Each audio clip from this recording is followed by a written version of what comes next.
Welcome back to class of ratio and proportional part number 3। तो हम लोग part number 1 और पार्ट नंबर 2 करवा चुके हैं। तो आज हम लोग रेशियो एंड प्रोपोर्शनल का पार्ट नंबर 3 देखेंगे। उसमें कुछ क्वेश्चंस हैं, कुछ फॉर्मूलेज हैं, ठीक है। तो चलिए लेट ना करते हुए जल्दी से क्लास को स्टार्ट करते हैं। लेकिन प्लीज़ उससे पहले हमारे पढ़ाई करो 24 चैनल को लाइक एंड सब्सक्राइब ज़रूर कर दें, ठीक है। चलिए तो स्टार्ट करते हैं आज की क्लास। हाँ, लास्ट में देखिए ये क्वेश्चन मैंने करवाया था, बहुत लोगों को अभी भी शायद क्लियर नहीं होगा, कन्फ्यूज़न होगा, तो मैं फटाक से फिर से ये क्वेश्चन को रिपीट कर रही हूँ, ठीक है। तो चलिए देखते हैं। देखिए इसमें ये बताया था कि ये चारों ए बी सी डी ई जो है आपका कंटिन्यूड प्रोपोर्शन है, तो मुझे वैल्यू निकालनी है ए अपॉन ई की, ठीक है। कंटिन्यूड प्रोपोर्शनल मतलब एक के बाद एक इक्वल्स टू लगता जाएगा, ठीक है। जैसे क्वेश्चंस आएंगे आपको क्लियर होता जाएगा कंटिन्यूड प्रोपोर्शनल क्या होता है, सिर्फ प्रोपोर्शनल क्या होता है, रेशियो क्या होता है, ठीक है। तो कंटिन्यूड प्रोपोर्शनल को देखते हैं कैसे सॉल्व करते हैं। तो सबसे पहले हम लोग इसको रेशियो में लिख लेते हैं। कैसे लिखेंगे? A upon B equals to B upon C equals to C upon D equals to D upon E. इसको सॉल्व करने का तरीका है, इसको सीधा लिखने के बाद उल्टा कर देते हैं, ठीक है। तो क्या हो जाएगा? E upon D equals to D upon C equals to C upon B equals to B upon A. ऐसे करने से आप सॉल्यूशन जो होता है इजी पड़ जाता है, आप उसको मतलब आराम से आइडेंटिफाई करके सॉल्व कर सकते हैं, ठीक है। तो अब इसको हम स्टार्टिंग करते हैं। देखिए 3 पेयर बन रहा है इसमें। कौन कौन से पेयर बन रहे हैं? एक देखिए ये वाला पेयर बन रहा है, एक ये वाला पेयर बन रहा है और एक ये वाला पेयर बन रहा है, ठीक। तो सबसे पहले हम पीछे से स्टार्ट करते हैं, पीछे वाला पेयर देखते हैं, ठीक है। तो देखिए यहाँ पे क्या है, C upon B is equal to B upon A. तो इसके हिसाब से सी की वैल्यू आपकी क्या आ जाएगी? अगर क्रॉस मल्टीप्लिकेशन से हम इसको सॉल्व करें तो सी की वैल्यू क्या आ जाएगी? बी इधर चला जाएगा तो ये हो जाएगा बी स्क्वायर मल्टीप्लाई हो जाएगा upon C is equal to B square upon A, ठीक है। सेम वैसे ही अभी सेकंड वाला जो था इसको देखते हैं। इसमें मुझे किसकी वैल्यू मिल रही है? डी की। जैसे सी की निकालें वैसे डी की निकालेंगे। क्या आ जाएगी? D is equal to C square upon B. D यहाँ पे है, सी इधर चला जाएगा, सेम जैसे बी इधर गया था, ठीक है। अब मैंने डी की वैल्यू यहाँ पे निकाल ली, यहाँ पे सी की वैल्यू मैंने निकाल ली, ठीक है। अब पहले पूरा कर लेते हैं, उसके बाद सबकी वैल्यू पुट करेंगे। अब इसकी वैल्यू में देखते हैं क्या है, क्योंकि हमको ए अपॉन ई निकालना है, तो हम मेन इसमें कैरेक्टर किसका है? ई का है, ठीक है। ई को अब सॉल्व करते हैं, सेम वैसे ही होगा। ई इज इक्वल टू क्या हो जाएगा? डी है, इधर चला जाएगा तो ये हो जाएगा डी स्क्वायर अपॉन सी। अब देखते हैं हम, यहाँ पे सी था पहले इक्वेशन में, ठीक, ये भी सी है, ठीक है, और डी की वैल्यू है, ये डी है। तो हमको सबकी वैल्यू पुट करके देखनी पड़ेगी। सबसे पहले डी में देखते हैं। डी में हम लोग को सी की वैल्यू पुट करनी पड़ेगी, और सी की वैल्यू मैंने पहले ही निकाल ली थी। सी वैल्यू क्या है? बी स्क्वायर अपॉन ए, और यहाँ पे क्या है? सी स्क्वायर। तो अगर हम इसको भी स्क्वायर कर देते हैं तो ये भी होल स्क्वायर हो जाएगा। सी की वैल्यू बी स्क्वायर अपॉन ए था, अगर सी को स्क्वायर कर रहे हैं, सी स्क्वायर की वैल्यू निकाली ना, सी को स्क्वायर कर रहे हैं तो इस साइड भी स्क्वायर हो जाएगा, है ना। तो क्या हो जाएगा?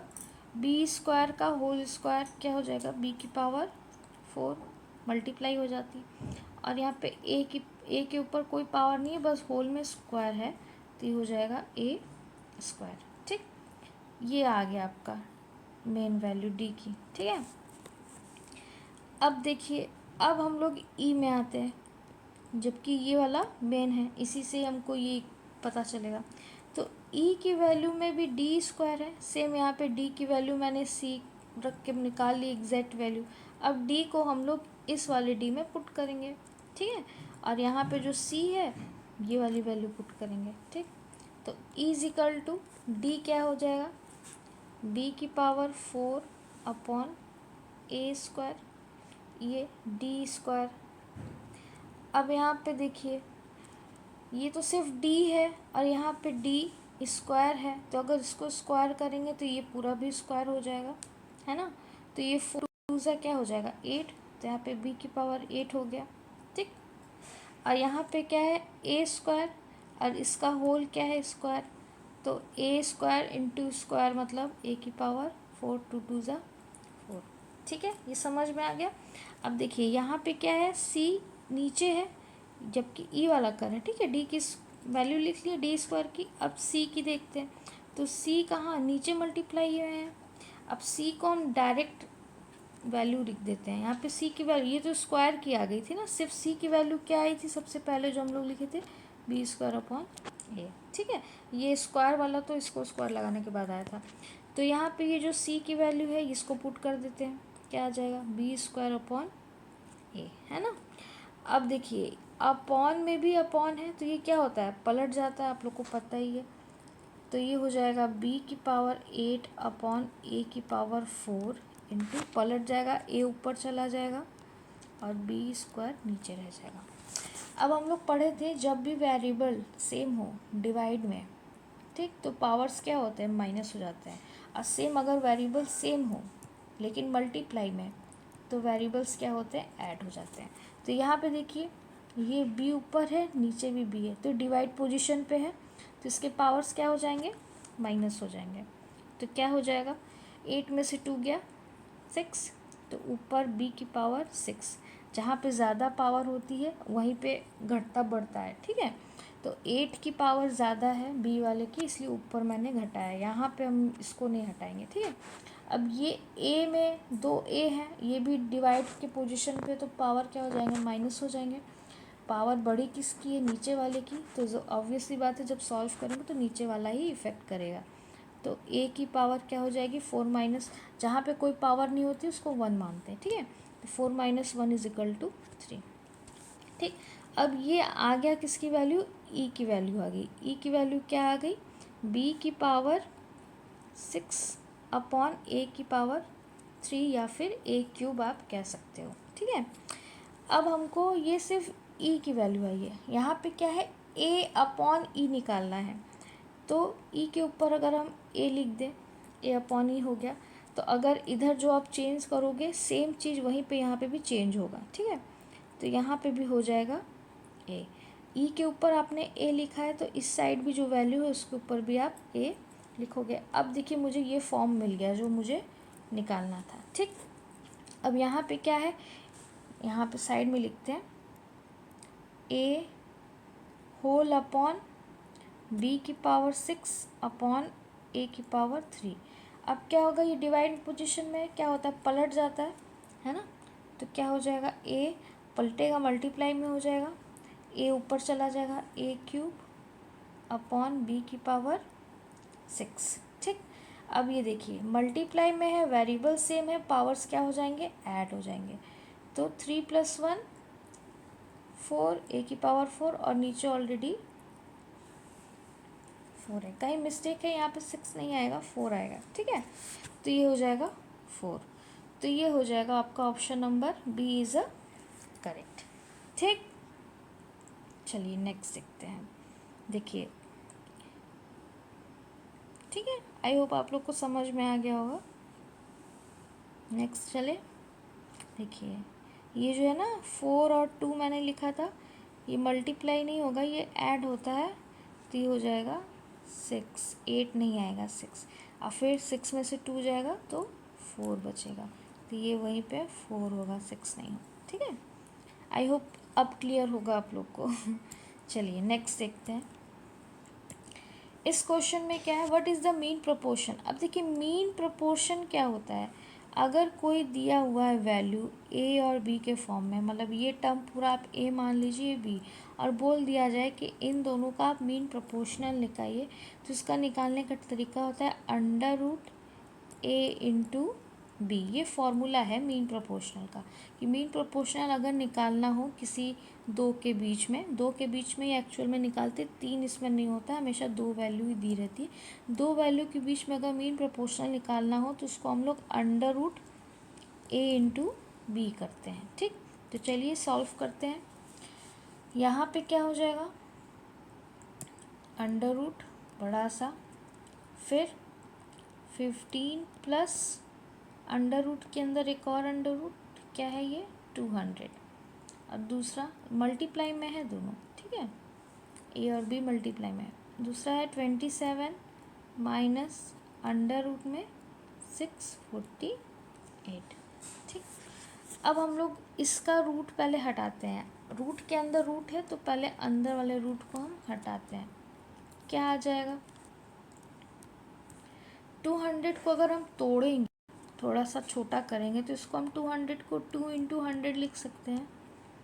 ठीक है, स्क्वायर रूट आपने पढ़ा होगा, किसी दो रूट अगर सेम हो, जैसे under root 2 into under root 2 हो, तो इसकी वैल्यू 2 हो जाती है, मतलब पेयर्स में होने चाहिए। ठीक है, 100 का रूट क्या आएगा 10, 10 का स्क्वायर करेंगे तो 100 आएगा, 10 इंटू 10, मतलब 100 का रूट क्या हो जाएगा 10 हो जाएगा। बच क्या गया 2, ये पूरा अंडर रूट में है ना, 2 इंटू 100 मैंने 200 को तोड़ दिया, छोटा कर दिया, तो 100 का तो मुझे मिल गया स्क्वायर रूट, क्या हो गया 10। ठीक, जिसका नहीं मिलता है वो अंडर रूट के अंदर ही रह जाता है, तो 2 का तो कोई है ही नहीं, तो वो अंडर रूट के अंदर ही रह जाएगा, और साइन यहाँ लग जाएगा प्लस। सेम वैसे ही इसको भी करना है। ठीक है, तो इसको जब हम लोग तोड़ेंगे तो ये आ जाएगा समथिंग 2 इंटू 324, 2 इंटू 324। ठीक, रूट के अंदर इसको, जैसे मैंने ये इसको तोड़ा था 2 इंटू 100 किया था, वैसे इसको मैंने तोड़ दिया। तो यहाँ पे हम लोग ये देख के पता कर रहे हैं कि 324 जो है वो 18 का रूट होता है। ठीक है, रूट स्क्वायर रूट इसलिए याद होना चाहिए। ठीक, तो 324 का तो रूट हमको मिल गया 18। ठीक है, और ये तो अकेला रह गया, इसका कोई पेयर ही नहीं बना, तो वो ऑलरेडी अपने अंदर ही, मतलब अंडर रूट के अंदर ही रह जाएगा। तो ये हो जाएगा 18 बाहर, क्योंकि इसका रूट मिल गया, और जो नहीं मिलता है वो अंदर रह जाता है। ठीक है, अब ये आ गया आपका इक्वेशन। अब इसको हम सॉल्व करेंगे। ठीक, कैसे सॉल्व करेंगे, देखिए 15 और 10 में से हम कुछ कॉमन ले सकते हैं। अंडर रूट हम बार बार नहीं लिख रहे हैं, ठीक है, इसको आप माने रहिएगा कि सबके ऊपर अंडर रूट लगा हुआ है। ठीक है, तो 15 और 10 के बीच में क्या कॉमन है 5, अंदर क्या बच जाएगा 3 प्लस इसमें से 2, 5 3 ज़ा 15, 5 2 ज़ा 10, और ये ऐसे। ठीक है, सेम वैसे इसका भी कर लेते हैं। बीच में ये 2 ब्रैकेट्स है, तो इसका मतलब इसके बीच में मल्टीप्लाई है। ठीक है, इन दोनों में से क्या कॉमन हो जाएगा 27 और 18, मतलब 3 कॉमन हो जाएगा, बचेगा अंदर क्या 9, 3 9 ज़ा 27, 3 6 ज़ा 18 अंडर रूट 2। ठीक, नोट करते रहिएगा, क्योंकि सही से लिख नहीं पा रहे तो आप कॉपी में लिख के अपना समझते रहिएगा। ठीक है, अब ये आ गया इक्वेशन। अब आगे क्या करते हैं, अब देखिए है तो सब मल्टीप्लाई आपस में ही, तो हम अपने आपस में मल्टीप्लाई कर सकते हैं। ये भी मल्टीप्लाई है, इन दोनों के बीच में भी मल्टीप्लाई है, तो 3 को हम 5 से मल्टीप्लाई कर देते हैं, क्योंकि ये ऑलरेडी बाहर है और ये जो है ब्रैकेट के अंदर है, तो बाहर वाले को तो बाहर वाले से मल्टीप्लाई कर ही सकते हैं। तो 3 इंटू 5 कितना हो जाएगा, 3 इंटू 5 कितना हो जाएगा, सॉरी 3 नहीं 9 बाहर है ना, 9 को बाहर करते हैं। 9 को बाहर करेंगे तो 9 3 ज़ा 27 और 9 2 ज़ा 18। ठीक, तो 9 और 5 बाहर है, तो 9 5 ज़ा हो जाएगा 45। अंदर अब क्या रह गया 3 प्लस 2 अंडर रूट 2, लिख लीजिएगा प्लीज़ कॉपी में, और फिर ब्रैकेट में, दूसरे ब्रैकेट में है 3 माइनस 2√2। अब आप नोटिस कर रहे होंगे ये वाला टर्म और ये वाला टर्म आपस में सेम है।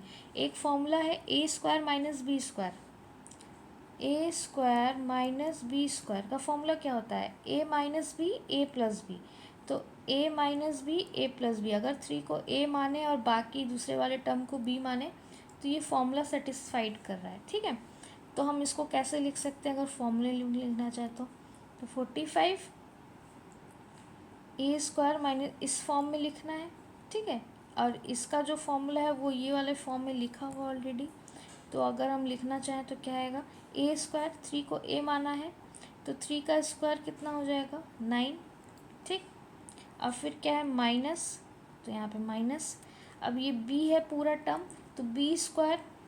अब देखिए बी स्क्वायर मतलब ये 2 बार, तो 2 मल्टीप्लाई हो गया 4, और ये वाला 2 √2 इंटू √2 पेयर्स में है। जब भी पेयर्स में होता है तो इसका आंसर क्या आएगा? 2। तो ये हो जाएगा 2। ठीक, तो 45 9 माइनस 4 2 ज़ा 8, 9 में से 8 गया 1। अब 45 इंटू 1 इज इक्वल टू 45। ठीक है, आई होप आप लोग को समझ में आया होगा, इजी था। अब ये जो 45 आया है, मैंने कहा था अंडर रूट के अंदर सब कुछ हो रहा है ना? तो 45 जो है आपका, 45 जो है आपका वो किस में है? अंडर रूट के अंदर है, उतना सॉल्व करने के बाद। ठीक, अब 45 का अगर हम रूट देखते हैं तो कैसे रूट देखेंगे? इसको तोड़ना पड़ेगा। रूट निकालने का सबसे अच्छा तरीका, अगर नहीं तोड़ पा रहे हैं तो आप उसका एलसीएम निकालिए। किससे जाएगा? 3 से करते हैं, सबसे छोटे से ही करते हैं। ठीक है, ये नहीं कि आप 5 से डायरेक्ट कर दें, नहीं, जो सबसे छोटा नंबर होगा उसी से करना स्टार्ट करेंगे हमेशा रूट्स निकालने का टाइम में। ठीक, तो 3 से करेंगे, 15 से चला जाएगा, फिर 3 से जाएगा 5, फिर 5 1। अब देखिए जिसका पेयर मिल गया उसको हम बाहर लिखते हैं, जिसका पेयर नहीं मिला उसको हम लोग रूट के अंदर लिखते हैं। तो क्या आ गया आंसर? 3/5। तो option number D is a correct. 3/5 ना, sorry, C is a correct. ठीक है, चलिए नेक्स्ट देखें। अब ये कुछ फॉर्मूलेज हैं, अब हम लोग फॉर्मूला देखेंगे। इम्पॉर्टेंट फॉर्मूला जो रेशियो एंड प्रोपोर्शनल के लिए थोड़ा सा इम्पॉर्टेंट है। ठीक है, तो चलिए देखते हैं, स्टार्ट करें फिर। देखिए, अगर कोई रेशियो दिया हुआ है, ए रेशियो बी का ये वैल्यू है, बी रेशियो सी का mn वैल्यू है, ए, तो मुझे ए और बी सी निकालना है। इसमें लिखा क्या है? यहाँ पे लिख देते हैं ए, यहाँ लिख देते हैं बी। ठीक, अब ए की वैल्यू इसमें क्या दी है? स्मॉल ए। बी की वैल्यू क्या दी है? Small B. सेम यहाँ पे एक और रेशियो बी सी का, यहाँ पे एक और सी बढ़ा देते हैं। यहाँ बी की वैल्यू क्या दी है? एम। ठीक, उसके नीचे लिखते हैं। सी की वैल्यू क्या दी है? एन, तो यहाँ पे नीचे लिखते हैं। ये जिगजैग मोशन में, हमेशा इसको सॉल्व करने का तरीका जिगजैग मोशन। ठीक, तो उसको कैसे सॉल्व करेंगे? 3 क्वांटिटीज़ के लिए है, अभी 4 क्वांटिटीज़ का भी बताएंगे आपको। ठीक है, 2 के लिए तो सॉल्व करना ही नहीं पड़ता। जैसे ये वाला क्या है? 2 के लिए है, तो इसकी ए की वैल्यू 5 हो जाएगी, बी की वैल्यू 14 हो जाएगी। 3 में हमको ऐसा निकालना पड़ता है, 4 में भी निकालना पड़ता है। ठीक है, तो 3 में देखते हैं जिगजैग मोशन। ठीक, जिगजैग मोशन, इसको जिगजैग मोशन कहते हैं। तो ए की वैल्यू क्या आ गई? जिगजैग मोशन, इसके साथ इसको मल्टीप्लाई कर लेते हैं, ए एम, ये आ गई ए की वैल्यू। ठीक, बी की वैल्यू क्या आएगी? ये दोनों, तो ये और ये दोनों को मल्टीप्लाई करेंगे तो बी एम। ठीक, या फिर एम बी। फिर सी की वैल्यू, अब इन दोनों को मल्टीप्लाई करेंगे तो आ जाएगा बी एन या फिर एन बी। तो ये हमको वैल्यू मिल गई, ए की वैल्यू, बी की वैल्यू, सी की वैल्यू, रेशियो। ठीक है, तो हमको देखिए ए एम, एम बी या फिर बी एम, ठीक, एन बी या फिर बी एन, दोनों एक ही बात है। ठीक है, आ गया ना? तो ये फॉर्मूले से, अब हम लोग इस फॉर्मूले से क्वेश्चन सॉल्व करते हैं। यहाँ पे क्या क्वेश्चन दिया है? If A is to B is equal to इतना, B is equal to C इतना, तो मुझे ए बी सी फाइंड करना है। सेम इसी क्वेश्चन पे है।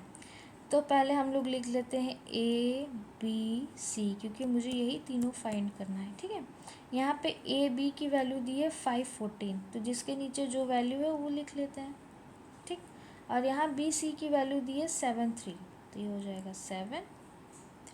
जिगजैग मोशन का यूज़ करते हैं। ठीक है, ए की वैल्यू क्या आएगी, इन दोनों का मल्टीप्लाई, तो 7 5 ज़ा 35।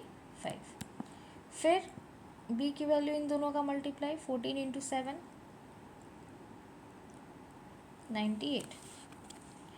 फिर सी की वैल्यू इन दोनों का, तो हो जाएगा कितना, 12, 2 कैरी 1 कैरी 42।